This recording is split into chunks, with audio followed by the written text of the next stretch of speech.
జై శ్రీరామ్. ఈరోజు నా వీడియో కార్తీక మాసం అయిపోయింది కదా, శివయ్య గురించి. ఎందుకంటే నేను ఫీల్ అయ్యేది నా వర్షన్ మాత్రమే. అభిషేకం గురించి, శివయ్య గురించి, అభిషేకం గురించి. ఎందుకంటే వెంకయ్య ఉన్నాడు అనుకోండి, ఆయన జయ విజయలు పెట్టుకొని మీరు అక్కడ కూర్చొని చూడండి, లోపలికి రావడానికి ఎంట్రన్స్ ఏమీ లేదంటారు. అసలు గర్భగుడిలోకి మనకి ఉండదు ఎంట్రన్స్. కానీ శివయ్య ఏం చేశాడంటే చాలా మినహాయింపులు ఇస్తాడు. అందుకే ఆయన్ని బోళా శంకరుడు అంటారు. ఎంత మినహాయింపులు ఇస్తాడంటే అంత మినహాయింపులు ఇస్తాడు. మనకు తెలుసు కదా, వెళ్ళి పట్టుకోవచ్చు, స్నానం చేయించవచ్చు.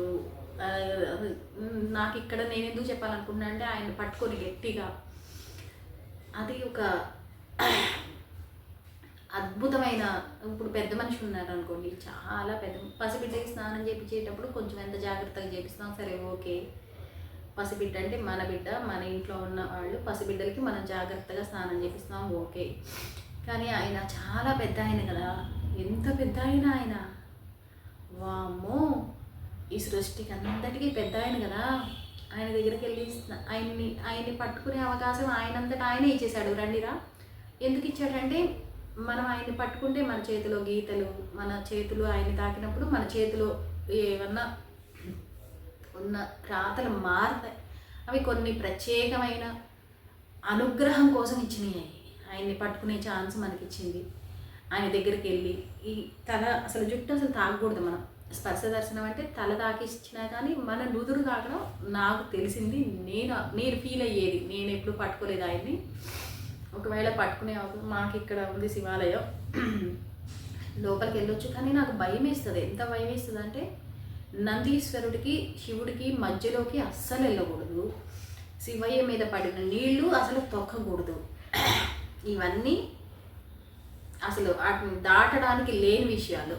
కానీ కొన్ని అద్భుతమైన క్షేత్రాల్లో ఆయనంతటా ఆయనే ఇచ్చిన మినహాయింపులు.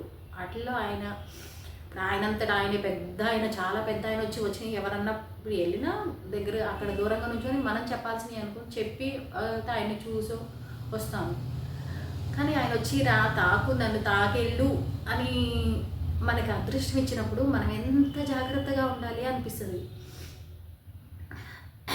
నాకు ఎట్లా అనిపిస్తుంది అంటే, ఇక్కడ గుళ్ళో పోసేస్తారు, అసలు చుట్టూ ఉండిపోతారు. ఆయన లోపల ఆయన ఉన్నాయన కూడా కనిపించడు. ఆయన మీద మనం ఊరుకుంటారా గట్టిగా తోమడానికి, రుద్దడానికి.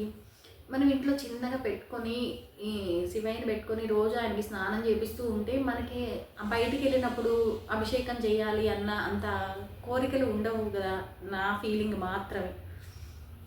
కార్తీక మాసం అయిపోయింది, ఇప్పుడు చేయకూడదు, ఇప్పుడు కూడా చేసేయచ్చు కదా పంచామృతాలతో. రోజు నేనేం చేసేదాన్ని అంటే, నాకు కొంచెం చెప్పానుగా పని, అది చెయ్యాలి. కొన్ని నా అంతటి నేనే కొన్ని మినహాయింపులు, ఒక్కొక్క ద్రవం పోసిన తర్వాత నీళ్లు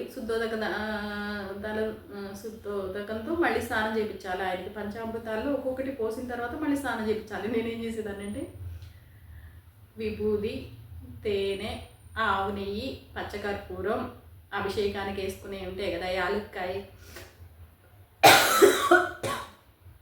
అవన్నీ ఒక డబ్బాలో వేసుకునేదాన్ని. పాలు, పెరుగు. పాలు అప్పటికప్పుడు వచ్చినవి ఉంటాయి కదా, పెరుగు తోడు పెట్టేదాన్ని చిన్న గిన్నెలోకి, వెండి గిన్నెలోకి, వెండి గిన్నెలోనే తోడుపెట్టి పెట్టుకునేదాన్ని. ఏదో గిన్నెలో తోడుపెట్టి పెట్టుకునేదాన్ని. ఒక స్పూన్ పెరుగు, కొన్ని పాలు, ఇవన్నీ కలిపింది ఒక డబ్బా ఉంటుంది కదా, హనీ బాటిల్లో ఇవన్నీ వేసేసేదాన్ని అనమాట. అవి వేసేస్తే అదొక స్పూను, ఇవి ఒక స్పూను వేసేసి చేతులు ఆరంగా శివుని పూజించారేమి అన్నంతగా చేసేసాను. అసలు ఈసారి కాదులేండి, పోయిన సంవత్సరం కూడా నేను అభిషేకాలు చేయలేదు స్వామికి. ఈ సంవత్సరం అయితే అస్సలు ఏమీ చేయలేదు. అభిషేకాలు, పూజలు, స్నానం అసలు ఏమీ లేదు. ఊరికినే వెళ్ళి దండం పెట్టుకోవడం, అదొక్కటే చేయగలిగిన. మళ్ళీ అక్కడికి వెళ్ళి కూడా వాళ్ళు నన్ను చూసేవాళ్ళు అనమాట. ఏంటి అమ్మాయి రోజు వస్తుంది, మెల్లగా నడుస్తుంది, మా నాన్న అన్నట్టు చీమ కూడా చచ్చిపోదాని అనేవాడు మా నాన్న అడగ. సరే, ఇది తర్వాత సంగతి.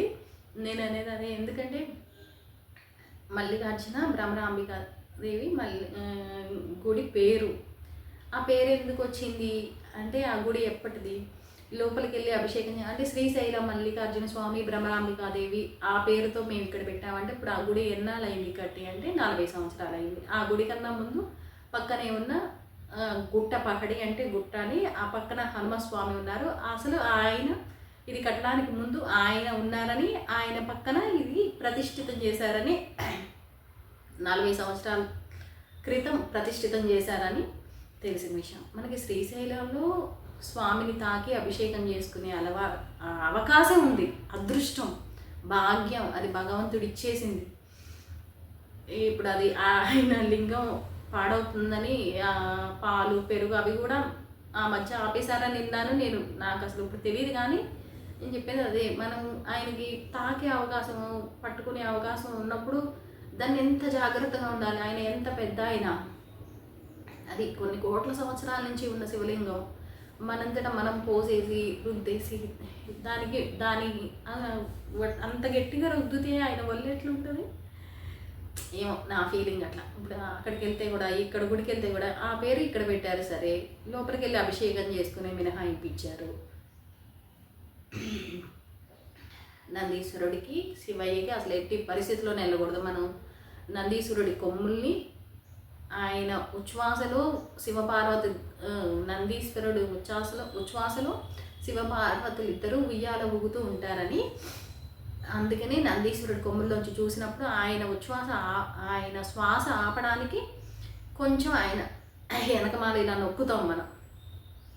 ఆ నొప్పికి కొంచెం శ్వాస ఆపితే అప్పుడు మనం ఆ శివపార్వతుల దర్శనం చేయొచ్చు. మరి మనం అందరం వెళ్ళి వాళ్ళిద్దరికి మధ్యలో నడిచేసి ఆయన మీద నీళ్లు పోసేసి ఆ నీళ్లు తొక్కేసుకుంటే అసలు ఏం పుణ్యం వస్తుంది మనకి?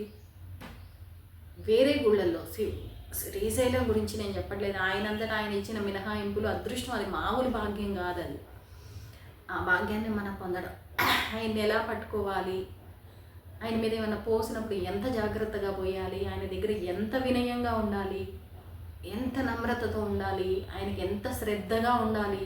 అంత పెద్ద ఆయన మనకి మినహాయింపిచ్చేసి చేసినప్పుడు అవి అదే పేర్లతో ఉన్నంత మాత్రాన అవి గుళ్ళు అయిపోతాయా? అదే అవకాశాలు ఉంటాయా? అసలు ఇంట్లో శివయ్యని పెట్టుకుంటే మనకి అసలు రోజు అభిషేకం మన చేతులతో మనం చేసుకుంటే అక్కడికి ఎక్కడికో వెళ్ళి అభిషేకం చెయ్యాలి అన్నంత, అసలు ఈ రోజు అభిషేకం చేసుకుంటే మనం ఏం చెయ్యాలో కూడా ఆయన చెప్తాడు మనకి,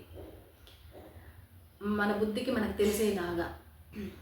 శివాభిషేకం పైన నా ఒపీనియను అంటే ఆయన చాలా పెద్ద ఆయన కదా, ఆయన దగ్గరికి వెళ్ళినప్పుడు మనం ఎంత జాగ్రత్తగా ఉండాలి అనేది చూసేసి నాకు అనిపించింది.